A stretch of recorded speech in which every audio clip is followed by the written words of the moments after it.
Shir la mal Seigneur le man yovi Ezra mimadenu c'est je m'envoie salut la madre la khadim shumrecha. Inne lo yana medishon shem Israël adenu shumrecha adenu tzil khadi yadi menacha yom shem shlo ka ka berba lo ila adenu yishmachu biglo.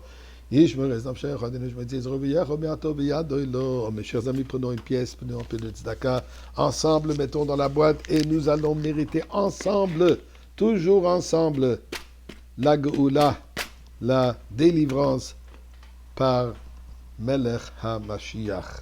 Et là, nous allons entendre le son du shofar de Mashiach, Tkab shofar gadol chirotenu. Maintenant, le son du shofar qui nous rappelle le besoin du shofar gadol.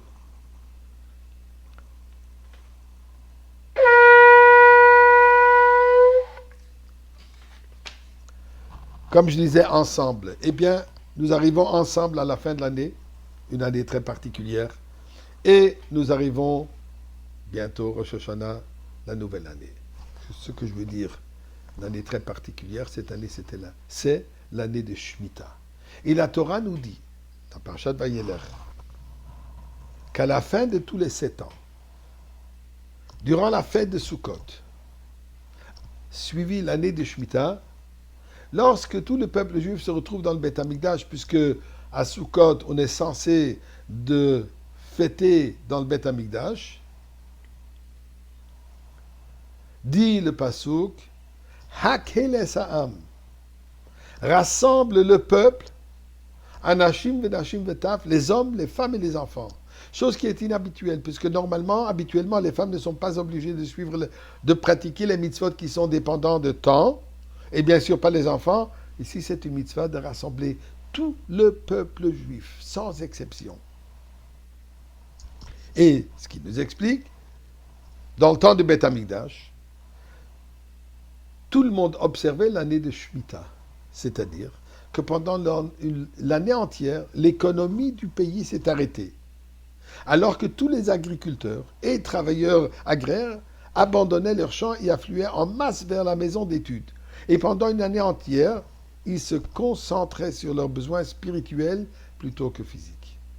Maintenant, au début de la 8e année, avant qu'on reprend la vie régulière, travailler les champs et les vergers, ainsi de suite, il fallait d'abord, au 2e jour de la fête de Sukkot,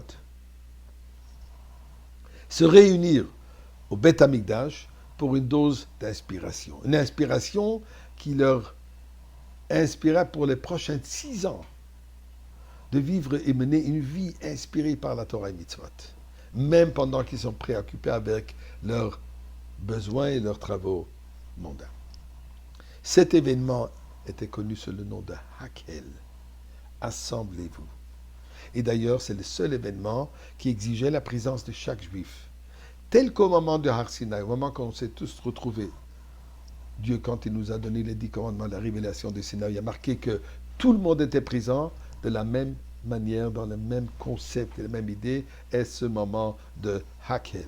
D'ailleurs, Rambam nous dit que même celui qui ne comprend pas l'hébreu, les textes ont été lus en hébreu, même celui qui ne comprend pas l'hébreu, doit se préparer, appliquer ses oreilles pour écouter avec admiration, révérence et inquiétude joyeuse.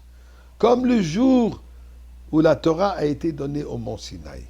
Et le Rambam ajoute, même les grands érudits qui connaissent toute la Torah sont obligés d'être présents et d'écouter. Maintenant, une fois toute la nation rassemblée au Beth Amikdash, le roi, assis sur une plateforme spécialement construite dans la cour du temple, reçut le rouleau de la Torah que Moshe Rabbeinu lui-même avait écrit, qui était toujours dans le Beth Amikdash.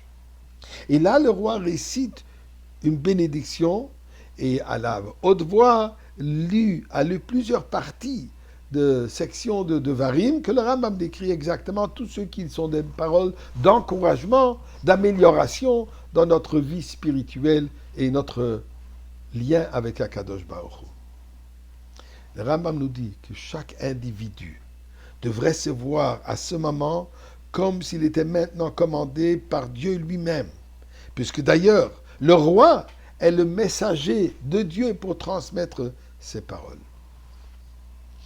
Le Chinuch explique cette mitzvah de la manière suivante.